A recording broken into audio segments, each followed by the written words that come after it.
বিশ্বকাপ ফুটবল মাঠে গড়াতে বাকি এক বছরেরও কম সময়। ৩ দেশে আয়োজিত এই বিশ্বকাপ ঘিরে সেজে উঠেছে ভেন্যুগুলো। যুক্তরাষ্ট্র, কানাডা ও মেক্সিকোতে ওয়ার্ল্ড কাপের ম্যাচগুলো মাঠে গড়ানোয় সেখানকার প্রস্তুতি গুছিয়ে এনেছে আয়োজকরা। এবার শুধু অপেক্ষা মাঠের লড়াইয়ের।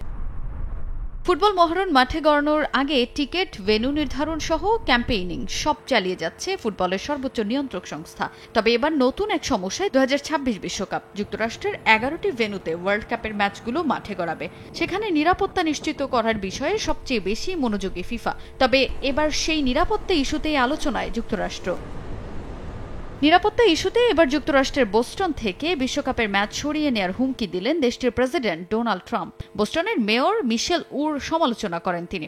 মেয়রকে খারাপ লোক বলেও কড়া মন্তব্য করেছেন মার্কিন প্রেসিডেন্ট। মূলত বোস্টনে এক রাতে সংঘটিত সহিংস ঘটনায় বেশ কয়েকজনকে গ্রেফতারের খবর দেয় স্থানীয় পুলিশ। ঘটনাটিকে কেন্দ্র করে শহরের নিরাপত্তা ব্যবস্থা নিয়ে সমালোচনা শুরু হয়। এরপরই ম্যাচ সরিয়ে নেয়ার কথা বলেন ট্রাম্প। বোস্টনের একজন খারাপ মেয়র আছে। আমি সেখানকার পরিস্থিতি ঠিক করতে পারতাম যদি তাদের সহযোগিতা থাকতো।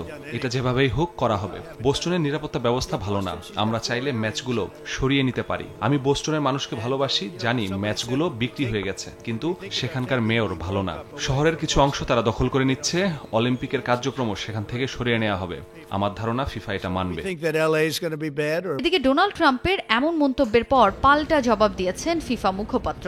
বিশ্বকাপের জন্য নির্ধারিত ভেন্যুর নিরাপত্তা নিশ্চিত করার দায়িত্ব সেখানকার সরকারের। তারাই তা নিশ্চিতে কাজ করবে।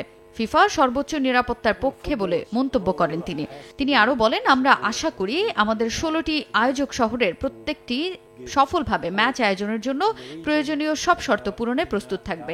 বিশ্বব্যাপী ফিফার সব আসরেই নিরাপত্তা ও সুরক্ষা সর্বোচ্চ অগ্রাধিকারের বিষয়। নিরাপত্তা নিশ্চিতে কি করা দরকার সেটা সেখানকার সরকারই বুঝবে। যুক্তরাষ্ট্রের বোস্টনে ৭টি ম্যাচ, সান ফ্রান্সিসকো ও সিয়াটলে ৬টি করে ম্যাচ আয়োজনের কথা রয়েছে। লস অ্যাঞ্জেলেসে হবে ৮টি ম্যাচ। তাজিন খন্দকার, সময় সংবাদ।